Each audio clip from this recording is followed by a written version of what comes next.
وعلى رسوله الكريم أما بعد أعوذ بالله من الشيطان الرجيم بسم الله الرحمن الرحيم إن الذين آمنوا وعملوا الصالحات أولئك أصحاب الجنة هم فيها خالدون آمنت بالله صدق الله مولانا العظيم وبلغنا رسوله النبي الأمين الكريم والحمد لله رب العالمين۔ انتہائی محبت، عقیدت، احترام کے ساتھ نبی و آل نبی پر ایک مرتبہ ہدیہ درود و سلام پیش فرما لیں۔ پڑھیں اللہم صلی علی سیدنا و مولانا محمد و بارک وسلم صلاۃ و سلاما علیک یا رسول اللہ صلی اللہ تعالی علیہ وسلم۔ حجاج کرام کے قافلے اب حرمین طیبین کی طرف کوچ کا مکمل سامان تیار ہے اور ان کے کوچ کی تاریخیں اور ان کے سفر کی تاریخیں آ چکی ہیں، اور وہ الحمدللہ ثم الحمدللہ اس سال اپنے مالک حقیقی اور اپنے محبوب حقیقی کی دیار کی زیارتوں کی سعادتوں سے مشرف ہوں گے، اور اللہ کا وہ مقدس گھر جس کو حضرت خلیل نے تعمیر کیا تھا اور حضرت اسماعیل علیہ السلام نے تعمیر کرایا تھا، اس کے بعد مختلف ادوار میں اس کی مختلف تعمیراتیں ہوتی رہیں، اور آج خانہ کعبہ کی جو عمارت ہمارے سامنے ہے یہ سلطان مراد کی بنوائی ہوئی عمارت ہے۔ یہ وہ مقدس گھر ہے کہ جس کا اپنے ماتھے کی آنکھوں سے دیدار کرنا ایک مومن کے لیے راحت قلب و جاں کا سامان فراہم کرتا ہے۔ اللہ نے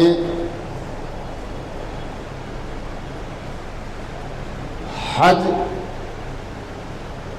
بندہ مومن پر فرض فرمایا، لیکن اس بندہ مومن پر جسے اللہ نے اتنی استطاعت عطا فرمائی کہ وہ حج کو جا سکے، اور حج کو جانے سے لے کر کے آنے تک اپنا اور اپنے گھر والوں کا سامان خرچ اس کے پاس موجود ہے،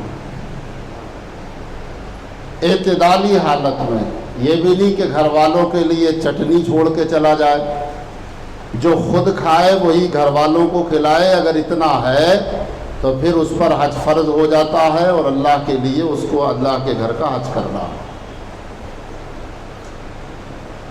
حج ایک مالی عبادت ہے، اس لیے مالداروں پر فرض ہے، غریبوں کو اس سے مستثنی رکھا گیا ہے کہ جب تک آدمی اس معیار پر نہیں آ جاتا کہ جس معیار کا شریعت کو درکار ہے، تو اس وقت تک شریعت اس پر حج کو فرض قرار نہیں دیتی۔ اس معیار سے نیچے اگر کوئی حج کر لیتا ہے تو جب اس معیار پر آئے گا تو پھر اسے دوبارہ حج کرنا فرض ہوگا۔ مثال کے طور پر میرے پاس ابھی اتنا پیسہ نہیں، جیسے آج میں ایک نارملی بات بتاتا ہوں کہ کم سے کم ایک آدمی کو حج کرنے کے لیے کم سے کم 5 سے 6 لاکھ روپے کی ضرورت ہے۔ اب اگر اتنا پیمنٹ اس کے پاس نہیں ہے تو اس پہ حج فرض نہیں ہے۔ اس کے پاس ہے 3 لاکھ روپے پیمنٹ، حج ہو رہا ہے 5 لاکھ میں، مثلاً عرض کر رہا ہوں۔ اگر 2 لاکھ روپے کسی سے قرض لے کے چلا گیا، بعد میں قرض ادا کر دیا، پھر 5 سے 10 لاکھ کا مالک ہو گیا تو حج دوبارہ کرنا فرض ہوگا، کیونکہ اب جو گیا ہے یہ اس حالت میں گیا کہ اس پہ حج فرض نہیں تھا۔ لوگ سمجھتے ہیں کہ لاؤ یار جلدی سے حج کر لو، پھر جو ہے زندگی میں پتہ نہیں موقع ملے نہ ملے، تو یہ عجلت اور یہ تعجیل اس کی علامت محبت ضرور ہے، علامت الفت ضرور ہے، لیکن حج فرض ادا اسی وقت ہوگا کہ جب وہ اتنے مال کا مالک ہو کہ جس مال پر اللہ نے حج کو فرض فرمایا۔ ایسے ہی اگر کوئی دوسرا حج کو بھیج رہا ہے، کوئی دوسرا حج کرا رہا ہے، یا کوئی دوسرا اپنے ماں یا باپ کی طرف سے کسی کو حج بدل کے طور پہ بھیج رہا ہے، تو اس کا حج فرض ادا نہیں ہوگا اس کے بھیجنے سے یا اس کے حج بدل کرانے سے۔ جب یہ صاحب نصاب ہوگا، یعنی اس نصاب کا مالک ہوگا کہ جس نصاب پر حج فرض ہے، تو اس وقت اس پر حج فرض ہو جائے گا اور اس کو اپنی طرف سے اس وقت حج کرنا فرض ہوگا، اور اگر نہیں کرے گا تو پھر گناہگار ہوگا۔ یہ حج اس کا وہ حج فرض ادا نہیں کر پائے گا کہ جو اس پر حج فرض ہوا۔ اس لیے آدمی اسی وقت حج کی تیاری کرے۔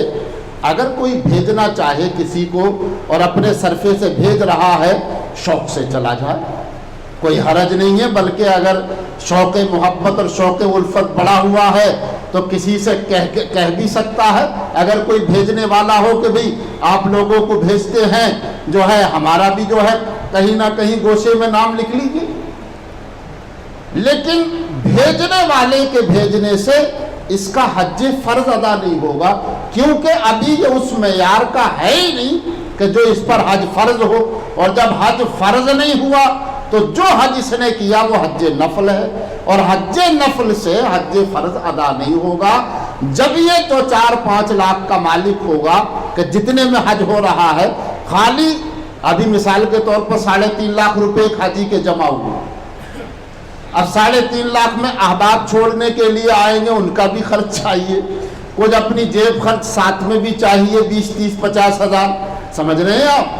پھر اس کے بعد میں گھر والوں کے خرچے کے لیے بھی چاہیے 40-50 ہزار، سمجھ رہے ہیں آپ؟ کیونکہ ظاہر ہے کہ آج نارملی آدمی کا خرچہ 25-30 ہزار روپے، صبح سے شام تک آپ 1 روپے سے لے کر کے اور 100 روپے تک کی ہر چیز مول ہی کی ہے، گھر کی کوئی چیز نہیں ہے۔ پہلے بہت کم خرچ ہوتے تھے کہ دالیں گھر کی ہوتی تھیں، جو کسان ہوتے تھے دالیں اپنی اگاتے تھے، سبزیاں اپنی اگاتے تھے، دودھ دہی ان کے گھر ہوتے تھے، گھی ان کے گھر ہوتے تھے، گیہوں چاول وہ خود اگا لیتے تھے، تو گویا کہ بڑے نام کو چیزیں مول لے کے آتے تھے، ساری چیزیں گھر کی ہی ہو جاتی تھی، کسی چیز کی ضرورت ہی نہیں تھی۔ اور آج جو ہے دودھ سے لے کر کے دہی تک، دہی سے لے کر کے گھی اور جناب والا چھاچھ تک، اور دالوں سے لے کر کے گوشت تک، دنیا کی ہر چیز جو بھی ہے 1 روپے سے لے کر کے 1000 روپے لاکھ روپے تک کی وہ آپ کو مول ہی خرید کر کے لانی ہے۔ تو اس لیے کم سے کم 40 ہزار روپے گھر والوں کے خرچ کے لیے ہوں، اس کے خرچ کے لیے وہاں ہوں، پھر اس کے معیار پر جب پورا اترے تو اس پر حج فرض ہے، اور پھر اس فریضہ حج کو جتنی جلدی چاہے ادا کرے، کہ اللہ تبارک و تعالیٰ کے رسول صلی اللہ تعالی علیہ وآلہ وسلم نے ارشاد فرمایا کہ اللہ نے جس پر حج فرض فرمایا اور اس نے حج نہیں کیا، تو پھر اللہ کو اس بات کی کوئی پرواہ نہیں ہے کہ وہ یہودی ہو کر مرے یا نصرانی ہو کر مرے۔ آج ایسے لوگ بھی موجود ہیں، بے پناہ مالدار ہیں، زمینیں خرید رہے ہیں، مطلب یہ ہے کہ بلڈنگیں خرید رہے ہیں، دنیا بھر کے کاروبار کر رہے ہیں، کروڑوں اربوں کی پراپرٹی ان کے پاس موجود ہے، لیکن حج کو جانے کے لیے 5 لاکھ روپے اس پراپرٹی میں سے نکالنے کو تیار نہیں ہے۔ ایسے لوگوں کے لیے اللہ کے رسول نے فرمایا کہ جس پر اللہ نے حج فرض فرمایا اور پھر اس نے حج فرض ادا نہیں کیا تو پھر اللہ کو اس بات کی کوئی پرواہ نہیں ہے کہ وہ یہودی ہو کر مرے یا نصرانی ہو کر مرے۔ آپ 50 لاکھ کے مالک ہیں، 5 لاکھ کا حج کیجیے، 45 لاکھ تو پھر بھی بچیں گے۔ آپ 1 کروڑ کے مالک ہیں، 5 لاکھ کا حج کیجیے، 95 لاکھ تو پھر بھی بچیں گے۔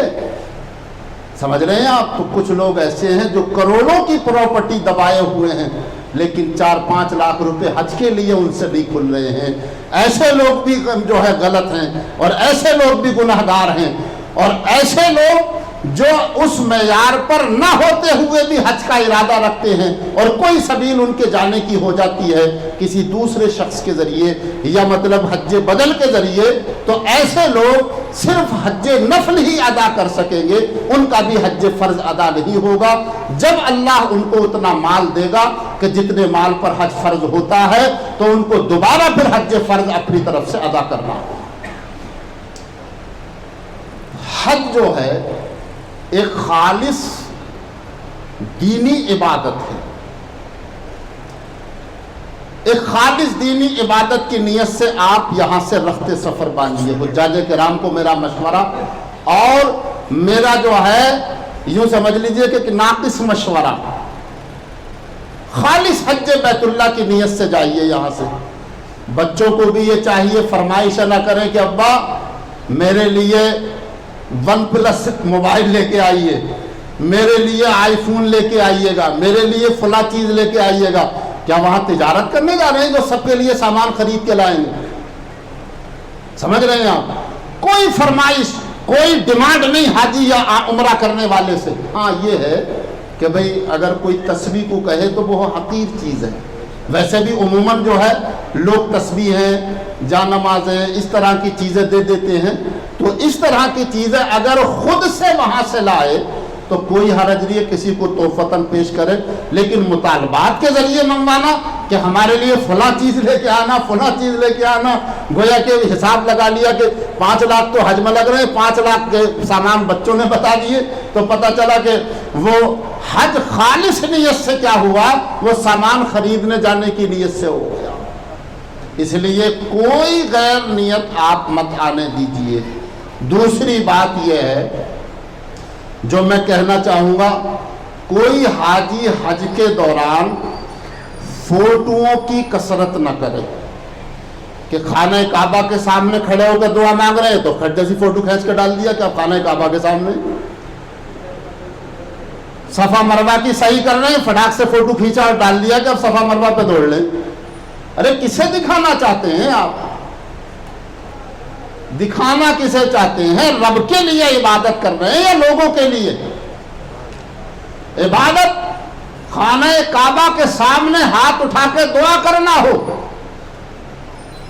یا خانہ کعبہ کے ساتھ چکر لگا رہے ہوں یا مقام ابراہیم کے پاس 2 رکعت نماز پڑھ رہے ہوں، صفا مروہ کی صحیح کر رہے ہوں، عرفات میں ہو یا مزدلفہ میں ہو، حج کے مسائل تو میں بعد میں بیان کروں گا، سمجھ رہے ہیں؟ چونکہ حجاج کرام کو جو ہے معلمین سکھا دیتے ہیں، آج کے ایام آئیں گے تو انشاءاللہ پوری تفصیلی اس کا بیان کیا جائے گا، لیکن میں اس وقت چند باتوں کی طرف اشارہ کرنا چاہتا ہوں کہ اس سے حج کی روحانیت جو ہے دھیرے دھیرے رخصت ہو رہی ہے۔ حج کی جو روحانیت ہے دھیرے دھیرے رخصت ہو رہی ہے۔ اب حج بھی ایک قصہ پارینہ بن کے رہ گیا ہے۔ پہلے جو حجاج کرام کی قدر و منزلت تھی، جو حجاج کرام کا ادب اور احترام تھا، اب اس کا عشر عشیر بھی باقی نہیں ہے۔ سمجھ رہے ہیں آپ؟ فوٹوؤں سے پرہیز کیجئے، ویڈیوگرافی سے پرہیز کیجئے۔ یہ نہ علماء کی شان ہے نہ اہل سنت کی شان ہے، بلکہ یہ ایک گناہ کا کام ہے۔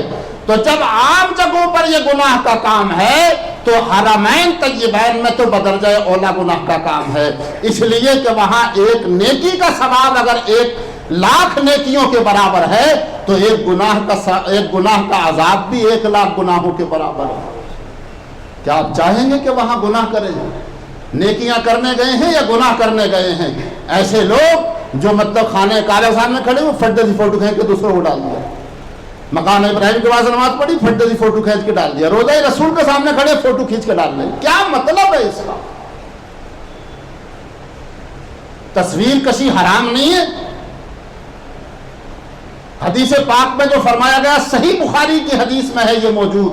اللہ کے رسول صلی اللہ تعالی علیہ وسلم فرماتے ہیں کہ اللہ تبارک و تعالی کے نزدیک ان اشد الناس عذابا یوم القیامت المصورون، میرے آقا نے فرمایا کہ قیامت میں سب سے زیادہ سخت عذاب جن لوگوں کو دیا جائے گا ان میں تصویر کھینچنے والے لوگ ہیں. تصویر کھینچنے والے لوگ، موبائل سے فوٹو لیا پھٹ سے ڈال دیا، فلاں نے فوٹو لیا پھٹ سے ڈال دیا. کیا مطلب ہے اس کا؟ دیکھیں گے دوسرے، عذاب آپ کو ہوگا. اور پھر ڈالنے کا مطلب کیا ہے؟ آج آپ حد سے آ رہے ہیں، جب ہر نقل و حرکت آپ پہلے ہی لوگوں کو ڈال چکے ہیں تو پھر اب لوگوں کو آ کر کیا بتائیں گے آپ؟ پہلے لوگ حاجیوں کے پاس ملنے جاتے تھے، حج کی روحانیت کا عالم یہ تھا کہ لوگ بڑے شوق و ذوق سے ان سے جو ہے حج کے قصے سنا کرتے تھے، حج کی باتیں سنا کرتے تھے، حج کے بیان سنا کرتے تھے. آج کوئی بھی حاجی آتا ہے یا کوئی عمرہ کر کے آتا ہے تو اس سے کوئی کسی طرح کی بات نہیں کرتا، بس گیا رسمن اور اس سے ملا، گلے ملا، 2-4 کھجوریں کھائیں، اٹھ کے چلا آیا. کوئی نہیں سنتا. کیوں؟ اس لیے کہ پہلے ہی سب کچھ ڈالا جا چکا ہے.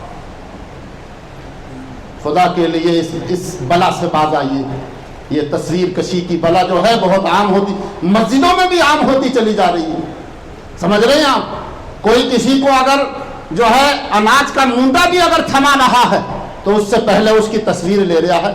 آپ یہ دیکھ رہے ہیں آپ کا تو نام ہو رہا ہے، لیکن اس غریب کی کتنی بے عزتی ہو رہی ہے 4 لوگوں میں. جو اپنی غربت کو چھپائے بیٹھا تھا، آپ نے اس کا جو ہے سر عام بھرنا پھوڑ دیا. اپنی عزت کی خاطر آپ نے کہ میں دے رہا ہوں، اس غریب کی عزت کا بھی تو خیال کر لو کہ جو لوگوں کے سامنے آنا نہیں چاہتا پھر بھی آپ نے فوٹو کے ذریعے لوگوں کے سامنے لے کے آ گیا. اتنے لوگوں کو کٹیں تقسیم کی، اتنے لوگوں کو راشن تقسیم کیا، اتنے لوگوں کو پیسہ تقسیم کیا، سب کے فوٹو کھینچ کے آپ نے واٹس ایپ پہ ڈال دیے، آپ نے فیس بک پہ ڈال دیے. آپ کا تو نام ہوا، لیکن ان غریبوں کی جو بے عزتی ہوئی ہے رب کے یہاں اس کا بھی آپ کو جواب دے ہونا پڑے گا. جو اپنی غربت کو چھپائے بیٹھے تھے، کسی کے سامنے اپنی غربت کا اظہار کرنا نہیں چاہتے تھے، آپ نے دنیا کے سامنے ان کی غربت کا اظہار کر دیا. اس لعنت سے بچیے، تصویر کشی سے بچیے، حتی الامکان پرہیز کیجئے. ضرورت کے تحت علماء اہل سنت نے فوٹو کے جواز کا جو ہے فتویٰ دیا ہے، لیکن یہ نہیں کہ آپ اسے بالکل مطلب یہ ہے کہ اپنی زندگی کا ایک جو ہے حصہ بنا لیں آپ. ہاں، آپ حج کو جا رہے ہیں، اگر بغیر فوٹو کے کام نہیں چل رہا ہے آپ جا سکتے ہیں، فوٹو کھنچوا سکتے ہیں، وہ بھی آدھا فوٹو. سمجھ رہے ہیں آپ کوئی ایگزام دے رہے ہیں، بغیر فوٹو کے وہاں کام نہیں چل رہا ہے، آپ فوٹو کھنچوا کے وہاں لگا سکتے ہیں. آپ آدھار کارڈ بنوا رہے ہیں، بغیر فوٹو کے کام نہیں چل رہا، کھنچوا سکتے ہیں. یار جہاں ضرورت ہے علماء نے وہاں اجازت دے تو دی ہے، پھر بے ضرورت کیوں کھنچواتے پھر رہے ہو فوٹو؟ بولو. اور حدیث پاک میں یہ بھی فرمایا گیا کہ جو بے ضرورت فوٹو کھنچواتا ہے اور اس فوٹو کو مطلب پھاڑتا نہیں، ڈیلیٹ نہیں کرتا ہے، اللہ تبارک و تعالیٰ کی بارگاہ میں جب جائے گا تو رب فرمائے گا کہ یہ تیرا بنایا ہوا انسان ہے، اس میں روح ڈال، جان ڈال سکے گا بندہ؟ بولو. نہیں ڈال سکے گا تو عذاب کے فرشتوں کے حوالے کر دیا جائے گا اس کو. اس لیے فوٹوؤں سے بچیے، تصویروں سے بچیے، اپنے حج کی روحانیت کو ختم ہونے سے بچائیے. حج کی روحانیت یہ ہے کہ آپ جو بھی ارکان ادا کریں دوسرے پر اس کی نشو نما نہ کریں، دوسرے کو اس کا نہ دکھائیں. ارے نماز تک پڑھنے کے لیے صرف اجتماعیت کی بنیاد پر جماعت کے ساتھ نماز کا حکم دیا ہے اسلام نے کہ مسلمانوں کی جو ہے اجتماعیت لوگوں کے سامنے آئے، مسلمانوں کی جمعیت لوگوں کے سامنے آئے. ورنہ عبادت فرضیہ بھی تنہا کرنا دوسروں کے سامنے کرنے سے افضل ہے کہ اس میں ریا اور دکھاوا پیدا نہ ہو. یہ دکھائی تو نہیں. تو اس لیے حج کی فرضیت اگر اللہ نے آپ پر فرض فرمایا ہے، خالص اللہ کی رضا کے لیے حج کیجئے. سمجھ رہے ہیں آپ؟ ورنہ اس بات سے ڈریے کہ کہیں ایسا نہ ہو کہ اللہ تبارک و تعالی آپ کو حج فرض کا بدلہ ان فوٹوؤں ہی کی شکل میں نہ دے دے. اس لیے ہر وقت اللہ سے ڈرتے رہیے وہاں جا کر، اور ہر وقت اللہ کی بارگاہ میں لرزتے رہیے کہ وہ خاص رحمتوں کے مقامات ہیں. عذاب کے کام وہاں مت کیجیے. حرم شریف میں ہوں یا حرم مدینہ میں ہوں، عرفات میں ہوں یا منا یا مزدلفہ میں ہوں، کہیں سے بھی کوئی فوٹو کسی کے لیے مت ڈالیے، اور پھر آپ بڑی خاموشی کے ساتھ اس سوغات محبت کو لے کے آئیے اور اللہ سے یہ ڈرتے رہیے کہ مولا میں گناہگار بندہ ہوں، میرے قدم یہاں آ گئے۔ امام اہل سنت نے انوار المنان فی توحید، جو بیان انہوں نے ایک رسالہ لکھا ہے، فتاوی رضویہ قدیم کی 6 جلد میں شامل ہے، حج کے بیان پر۔ بہار شریعت میں بھی جو ہے صدر الشریعہ رحمۃ اللہ تعالی علیہ نے اس کا پورا حصہ نقل فرما دیا ہے۔ فرماتے ہیں کہ اللہ تبارک و تعالی نے جسے اس دیار میں سانس لینے کی توفیق عطا فرما دی، وہ اپنی قسمت پر جتنا ناز کرے کم ہے۔ یار اس دیار محبت میں سانسیں اگر آدمی کو لینے کی توفیق مل گئی، وہاں چلا گیا، یہی سعادت کیا کم ہے؟ یہی خوش بختی کیا کم ہے؟ پھر دوسروں کو دکھانے کے لیے کوئی عبادت نہیں کی جاتی۔ جو عبادتیں دوسروں کو دکھانے کے لیے ہوتی ہیں، وہ عبادتیں قیامت کے دن منہ پہ مار دی جائے گی۔ خانہ کعبہ کا طواف کیا، فوٹو کھینچ کر ڈال دیا دوسروں کو دکھانے کے لیے۔ مقام ابراہیم پر نماز پڑھنا ہے، فٹ سے فوٹو کھینچا ڈال دیا دوسروں کو دکھانے کے لیے۔ عرفات میں ٹھہرے ہوئے، فوٹو کھینچا ڈال دیا دوسروں کو دکھانے کے لیے۔ جب ساری عبادتیں دوسروں کو دکھانے کے لیے کی تو آپ رب کی بارگاہ سے کیا مانگو گے؟ رب فرمائے گا مولا میں، جب تم کہو گے مولا میں نے حج کیا تھا تیری رضا کے لیے، مولا فرمائے گا نہیں، تو جھوٹا ہے، تو نے تو دوسروں کو دکھانے کے لیے حج کیا تھا، طواف کعبہ کر رہا تھا، فوٹو ڈالے تھے نہیں، سمجھ رہے؟ مقام ابراہیم پر نماز پڑھ رہا تھا، فوٹو ڈالنا تھا نہیں، لہذا عرفات میں ٹھہرا ہوا تھا، 50 فوٹو تیرے ریلیز، 50 فوٹو تیرے مطلب یہ وائرل ہو گئے تھے، تو منی میں تھا، مزدلفہ میں تھا، کس جگہ تو نے لوگوں کو دکھانے کے لیے عبادت نہیں کی؟ لہذا اپنی عبادت کا بدلہ بھی انہوں لوگوں سے مانگ کہ جن کے دکھانے کے لیے تو نے اپنی عبادت کی تھی۔ کوئی حاجی کبھی فوٹو نہ ڈالے، نہ کبھی فوٹو کھینچنے کی کوشش کرے۔ ہاں ان مقدس دیار کے فوٹو کھینچ سکتا ہے، خانہ کعبہ کا فوٹو لے سکتا ہے، مگر ساتھ میں اپنا نہیں، اور وہ صرف اپنے موبائل میں قید رکھے۔ صفا مروہ کا فوٹو لے سکتا ہے مگر اپنے موبائل میں قید رکھے۔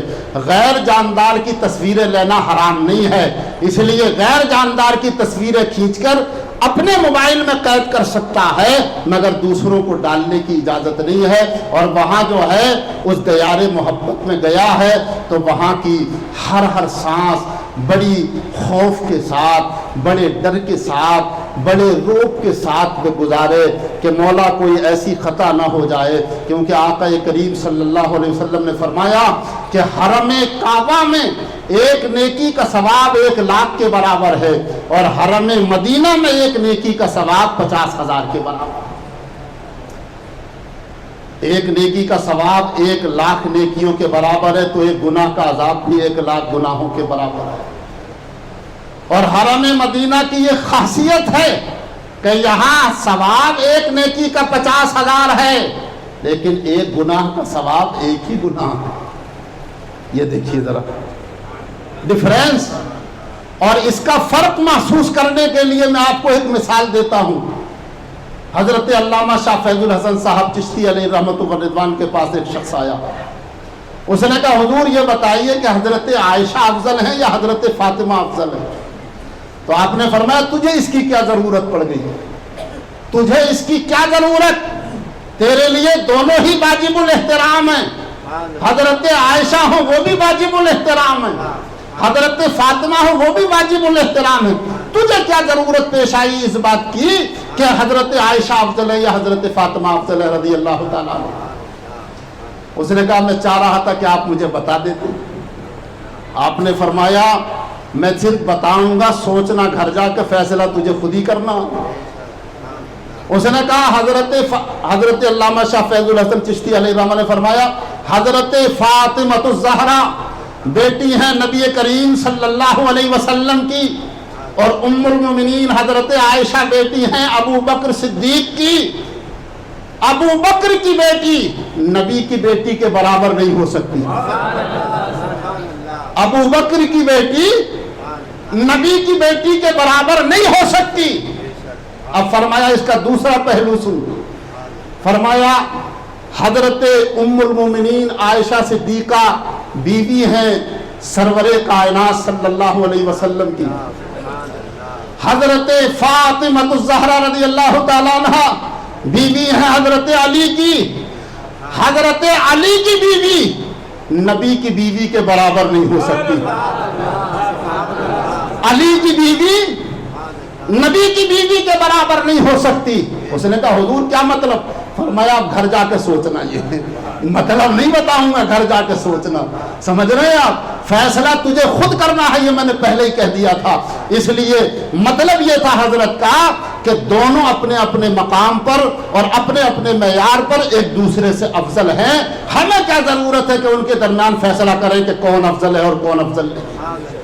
ہمارے لیے حکم یہ ہے کہ ہم ام المومنین حضرت عائشہ صدیقہ رضی اللہ تعالی عنہ کو بھی واجب الاحترام مانیں اور حضرت فاطمہ الزہرا رضی اللہ تعالی عنہ کو بھی واجب الاحترام مانیں. سمجھ رہے ہیں آپ؟ تو حرم مدینہ میں ایک نیکی کا ثواب 50,000 کے برابر، لیکن گناہ کا ثواب ایک کا ایک ہی کے برابر ہے. مگر کیا آپ چاہتے ہیں کہ اس دیار میں جا کر کے کوئی گناہ آپ سے ہو؟ دانستہ بھی نادانستہ بھی پرہیز کیجئے وہاں، اور ہر خطا سے پورے طور پر اجتناب کرنے کی کوشش کیجئے، کوئی خطا نہ ہو جائے. اس لیے کہ آقا وہاں جلوہ فرما ہیں. آپ جانتے ہیں جب مسجد نبوی شریف کی تعمیر ہوئی تھی تو ترکوں کا یہ احترام تھا کہ انہوں نے سنگ مرمر کاٹنے والی مشینیں بھی 12 میل دور لگائی تھی کہ کہیں جو ہے حرم رسول میں کسی طرح کا شور و گل نہ ہو جائے. اس لیے بیٹھنے کی کوشش مت کیجئے وہاں، جہاں بھی جائیں کھڑے رہنے کی کوشش کیجئے.